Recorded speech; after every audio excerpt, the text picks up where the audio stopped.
morning, good afternoon if you're watching this in the afternoon. My name is Brian. I'm the director here at Midwest Centers. And with me, as always, is Michelle from Kish Housing. Hi, Michelle. Hi, Brian. How are you? I'm good. How are you? Good. Thank you. If you've never seen one of our town halls, it's probably because you're new to Midwest. So first and foremost, we'd like to welcome you and thank you for deciding to start your recovery journey with us. So what is Town Hall? Well, Town Hall is our weekly show where we give you need-to-know information such as reminders of rules, program changes and updates, and hopefully we can get everyone started off on the right foot this week. Speaking of getting us started, I'd like to turn it over to you, Michelle, for Kish-related announcements. All right. Thanks, Brian. Okay, guys, I just wanted to throw a few continued reminders out there today. No new information per se this week, just continued reminders that your weekly requirements for Kish are due in the office Wednesdays by 10 o'clock. Another reminder is that overnight passes are approved based on your compliance with Kish and your compliance at the center. So make sure that you're getting to all of your groups and appointments and you're on time and you're not taking too many breaks out of the rooms and all of those things to make sure that your overnight passes can be approved through us. Another reminder, I know it's cold outside, I know it's snowy outside, I know that conditions are less than optimal, but there is absolutely no smoking in any of the units or any of the hallways or any of the buildings anywhere on Kish property. Please participate in smoking cigarettes outside in the designated smoking areas. Another reminder is that getting to the center on time is a non-negotiable. It is really important that you are outside getting in a van or on a cab before 8:15 every morning to ensure that you are not late getting here to the center. So before 8:15, technically there is no 8:30 van. I'm going to say it again for the people in the back. Technically there is no 8:30 van. The last vans are pulling out around 8:15. Kish cannot give anybody permission to miss services. Everybody must report here to the center and talk to the appropriate staff member about any illnesses, appointments, interviews, whatever you got going on. Kish can't do anything about those things, so please report to the center to make sure that you're speaking to the correct individuals. We are going to require that you get up and get on a van or in a cab before 8:15, regardless of what a paper might say from a hospital or a doctor. You still need to present that to the center. And the last thing I have this morning or this afternoon, depending on when you're watching, is that the sidewalk shoveling and salting is a Kish responsibility. So residents will receive volunteer hours for assisting in keeping those walkways clear when it snows. And we really appreciate those who do help us shovel and salt those walkways to make it safe for all of us. And that's the only updates I have this week. I hope that you have a great week. And if you need anything from the housing side of things, please seek me out. Thank you, Michelle. You know, we don't, just so the viewers know, we don't coordinate beforehand, right? We come in here with our individual notes and then just go over. So it's always kind of funny that my announcements and your announcements are typically in alignment. The first thing that I wanted to mention was, first of all, is the transportation. This is a reminder.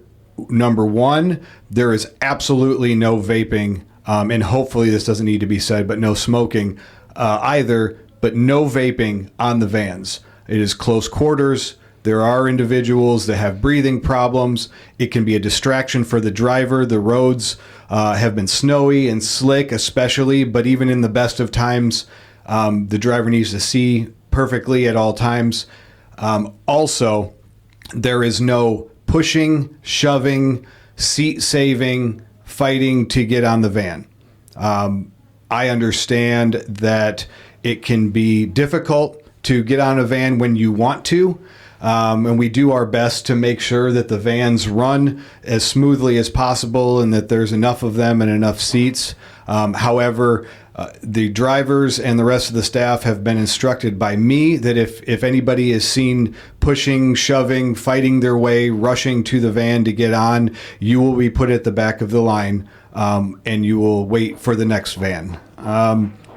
Also, in alignment with Kish Housing, if you are sick, if you're not feeling well, you must report to the center.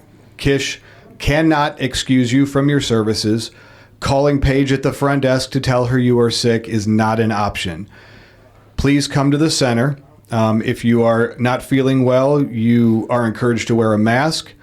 Here, medical will assist you. Nursing will assess your symptoms, and they'll make a suggestion based on their medical insight, what it is that they recommend you do, whether that's go to an urgent care, your primary care provider, or the hospital in some situations. A doctor's note from the hospital or from urgent care does not necessarily excuse you from treatment. That is a common misconception.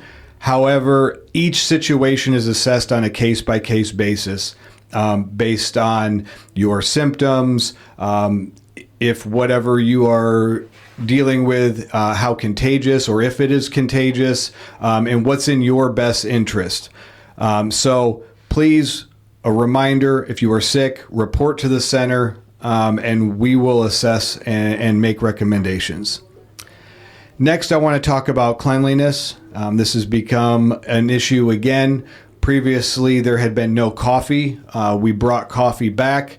However, the old issue has returned with the mess. I will unfortunately remove that privilege if it continues to be an issue. Please clean up after yourself. There are cleaning supplies in the cabinet in the hall. If there's a spill, also be mindful during lunchtime and pick up after yourself. Please don't scatter your salt and pepper wrappers all over the floor.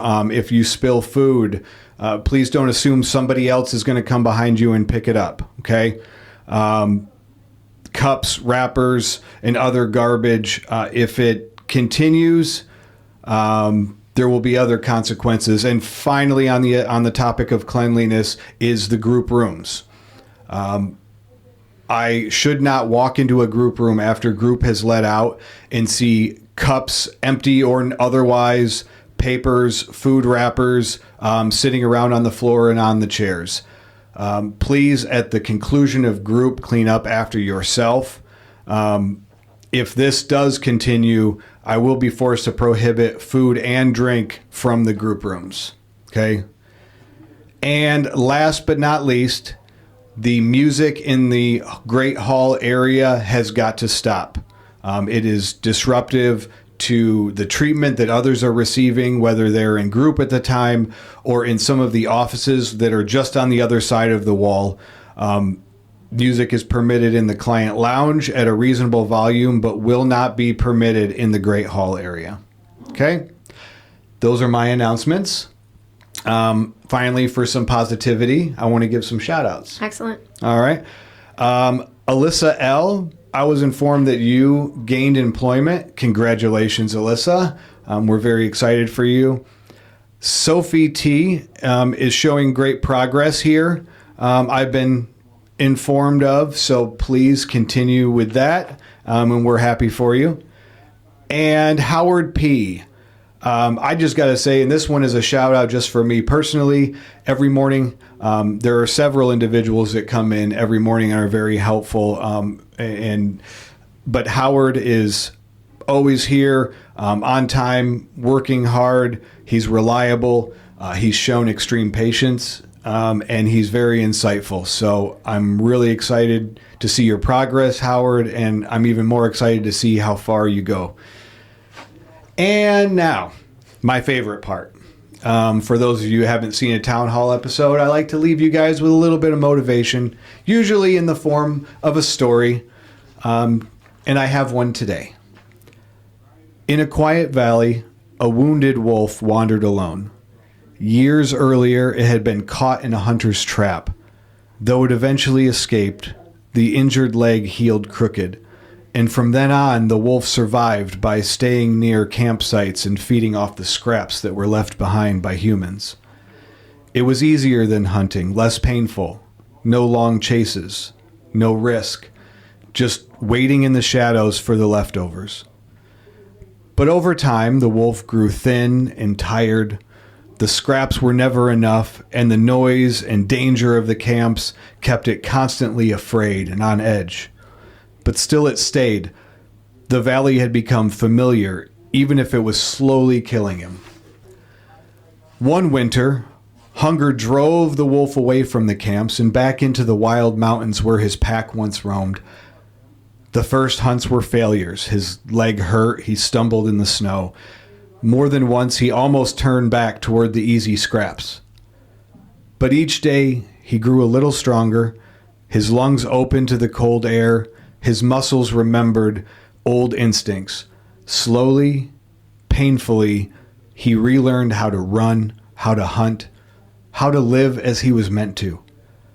By spring, the wolf stood on a ridge overlooking the valley. Below, smoke from camp still rose into the sky. For a moment, he remembered the ease of waiting for the scraps. Then he turned away and followed the scent of his new pack into the forest, leaving behind the life that once felt safe but never truly fed him. I love this story, and the moral is that recovery hurts not because you're losing something good, but because you're leaving behind what was slowly destroying you. Just like the wolf feeding off scraps, we tend to and try to find the easiest solution to our problems. But what once was our solution then often becomes the problem. And as terrible as it can become, we can get stuck in the comfort of what is known. Letting go of these old comforts is painful, but only by releasing them can you return to the life that you were meant to live. So everybody, I hope that you all have a happy, safe, and sober week. Thanks for watching. Bye. Bye.